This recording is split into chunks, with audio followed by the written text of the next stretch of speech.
It's 8:30 p.m. on a Saturday. On the surface, everything is perfect.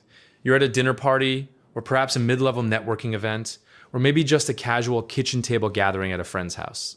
Externally, you are a master of the social mask. You are nodding at the precise intervals that signal engagement. You are offering the occasional, well-timed, "that's so fascinating." Your glass of water is exactly half full, held with a steady hand. But internally, a very specific and dreaded iron curtain has just dropped. Suddenly, the background jazz doesn't sound like music anymore. It feels like it's being piped directly into your prefrontal cortex through a jagged needle. The conversation of the couple standing 3 feet to your left, something about a kitchen renovation, starts overlapping with the person speaking directly to you. You can no longer distinguish the two. Their voices become a muddy sonic soup. You feel a sudden leaden weight settle behind your eyes. Your neck stiffens. It isn't just that you're bored or that you'd rather be home watching a documentary. It's a much more terrifying sensation. You feel as though your brain has physically run out of fuel in real time. The lights seem 20% brighter than they were 10 minutes ago. Every clink of a fork against a ceramic plate vibrates in your jaw. You look around the room at the dandelions, the people who have been here just as long as you have. They seem energized. They are leaning in closer, their laughter is getting louder, and they are actively scanning the room for the next person to talk to. And in that moment, the internal prosecutor wakes up. It whispers that you are antisocial. It sneers that you are too sensitive, fragile, or high maintenance. It tells you there is a fundamental flaw in your social hardware, because you can't just ignore the noise like everyone else. You feel like a malfunctioning machine in a factory of high-performance athletes. If you have spent your life apologizing for this sudden fade, or if you've spent years white-knuckling through events until you're a shell of a human being, I want to start today by telling you that the diagnosis you've been given is categorically wrong. You are not malfunctioning. You are not broken. And you are certainly not a mistake of nature. Recent neurobiological research suggests you are simply making a fundamental error in how you define your own exhaustion. You aren't tired because you're weak.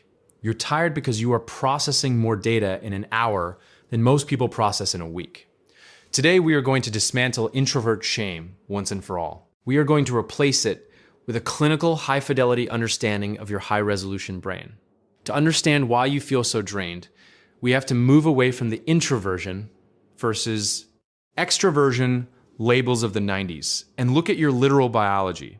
In our previous discussions, we've touched on the difference between dandelions and orchids. Most people, roughly 80% of the population, are dandelions. They are biologically resilient. They can thrive in a crack in a concrete sidewalk, in a loud open-plan office, or at a chaotic wedding. They are fine because their nervous system is a natural filter. It automatically discards 90% of the world's sensory noise before it even reaches the conscious mind. But you belong to the 20% of the population born with a trait called sensory processing sensitivity, SPS. You are what I call a super sensor. While the dandelions are recording the social event in standard definition, let's call it 720p, your brain is recording everything in 8K ultra high resolution. Think about the metabolic cost of that. When you walk into a room, your brain isn't just listening to the words coming out of a colleague's mouth. Because you lack the low latent inhibition filter that others have, your hardware is simultaneously processing the specific scratchy texture of the person's wool sweater, the slight 3-millisecond hesitation in their voice before they mention their great weekend, the mechanical hum of the HVAC system in the ceiling, the emotional microtension between the two people standing in the hallway behind you. Neuroscience shows that in supersensors, the mirror neuron system is hyper-responsive. You don't just understand that your friend is stressed. Your brain literally simulates their cortical state. You aren't just an observer. You are an emotional sponge in a world full of spills. By the time the party has reached its second hour, your RAM, random access memory, is physically, biologically full.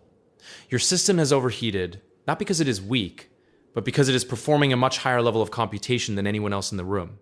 You aren't a broken radio.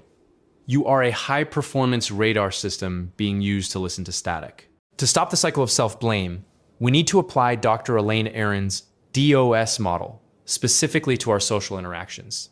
This is the blueprint of your exhaustion. D is for depth of processing. When a dandelion is asked, "How's work?" they give a scripted, shallow answer. "Oh, it's busy, you know," and they move on.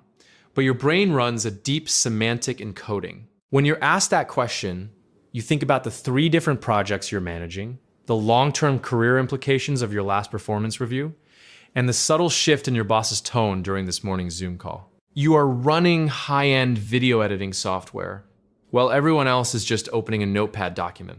This depth is your superpower in the boardroom, but in a casual bar, it's like driving a Ferrari in first gear. You're redlining the engine just to move 5 miles per hour. O is for overstimulation. For a supersensor, a social event is an information storm. You are constantly filtering and suppressing background signals, the lights, the scents, the multiple overlapping conversations. This costs real ATP, adenosine triphosphate, at a cellular level.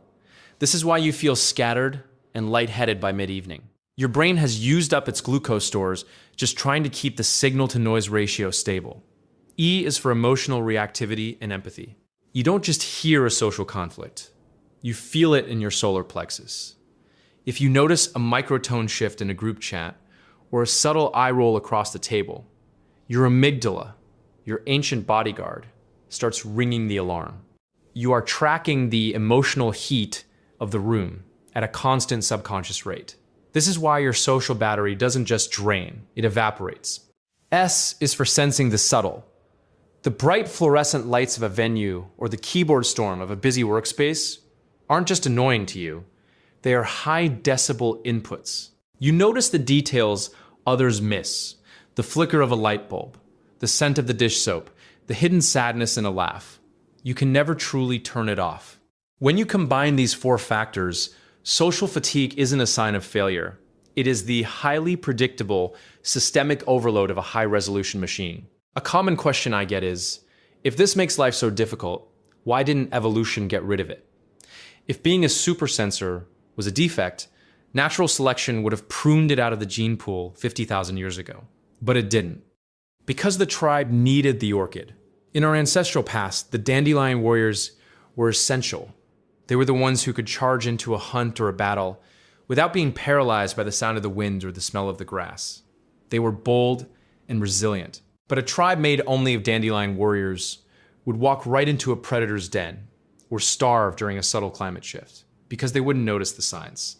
They needed you. You were the vanguard of awareness. You were the royal advisor who sensed that the neighboring tribe's envoy was lying during a peace treaty. You were the one who noticed the 3-degree drop in temperature or the faint smell of smoke 5 miles away before the fire spread. You were the early warning system. The problem is that you no longer live in a low-velocity forest. You live in a world of supernormal stimuli. You live in a world of TikTok algorithms, constant Slack pings, 24-hour news cycles, and high-velocity social demands. Your high-performance radar is being bombarded with electronic noise that did not exist when your hardware was designed. This is what biologists call an evolutionary mismatch. Your engine is designed for precision in a world of nuance, but it's being forced to operate in a world of chaotic, high-volume garbage. You aren't failing, you're just operating in a hostile environment for your hardware. So, how do we fix this? We do not try to toughen you up. You cannot install a tougher filter on your DNA. Instead, we stop trying to grow like a dandelion on a concrete sidewalk, and we start building your greenhouse. This requires a new operating system, based on 2 pillars, detachment and strategy. Strategy number 1, the pause protocol. Because you feel so deeply, saying no to a social invitation often feels physically painful. You can feel the other person's disappointment before they even say a word. To survive, your default answer to any request for your time must become, "Let me check my capacity and get back to you." This isn't an excuse. It is a shield. It buys you the 20 minutes required for your logical prefrontal cortex to catch up with your immediate people-pleasing emotional impulse. In that pause, ask yourself, is this event nourishing or is it depleting? If it's depleting, the answer is no. Strategy number 2, social job crafting. Think of yourself as a gardener of your own energy. If you must attend a high-density event, you need personal protective equipment. For some, This means wearing high-fidelity earplugs, like loop or flare, that filter out the shrill frequencies while letting voices through. For others, it means identifying a restorative niche the moment you arrive. Find the quiet hallway, the balcony, or even a specific bathroom stall. When you feel that familiar fog of overstimulation, do not white-knuckle through it. Go to your niche for 5 minutes. Close your eyes. Let your system idle. This isn't hiding. It is necessary maintenance to prevent a total cortical crash. Strategy number 3, the observer protocol. When you feel overwhelmed mid-conversation, shift your brain from the default mode network, which takes things personally, to the task-positive network, which is analytical. Stop trying to perform empathy. Start acting like a clinical documentarian. Ask yourself, what is the underlying structure of this person's argument? What is the frequency of their speech? By moving from feeling to analyzing, you lower the metabolic costs of the interaction. You are essentially switching from live recording to metadata analysis. The final piece of this reframe is moving from empathy to compassion. Neuroscience shows they are distinct. Empathy is feeling with someone, which activates the pain centers of your brain. If your friend is drowning in social drama, empathy means you jump into the water and drown with them. Compassion is caring for someone while standing firmly on the shore. When you feel yourself absorbing the emotional heat of a room, use this internal script. I see this energy, but it is not mine.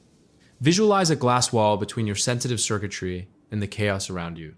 You can see the people, you can hear their stories, but their chaotic energy hits the glass and slides down to the floor. It cannot penetrate your system. Remember, your capacity to feel this deeply is the source of your greatest gifts. Your creativity, your uncanny accuracy, and your deep value as a friend and leader. But you cannot pour from an empty cup. Protecting your energy is not selfish. It is an act of biological preservation so that you can actually be present when the world truly needs your high-resolution perspective. You were never meant to be a dandelion. You were never meant to be thick-skinned or numb. The world has enough numbness. We need your high-resolution radar. We need your ability to see the music behind the notes. But to provide that gift, you must be the architect of your own life. Start with one small change tomorrow. Use the pause protocol. Find your restorative niche. Or simply permit yourself to leave the party the moment the curtain drops, knowing that your RAM is full and you've already done a master's level of processing. To help you navigate this transition, I've created a free guide called the Super Sensors Social Protocol. It includes a sensory audit to help you identify your specific nourishing and depleting inputs, along with a scripting template for setting boundaries without over-explaining yourself. You can download it at the link in the description. If this reframe helped you breathe a little easier today, subscribe to Unordinary Mind. We are building a world that finally works for the 20%, one greenhouse at a time. And if you're struggling with the angry crying or shutdown that happens after an overload, I recommend watching our deep dive on the bodyguard reflex, right here. I'll see you in the next one.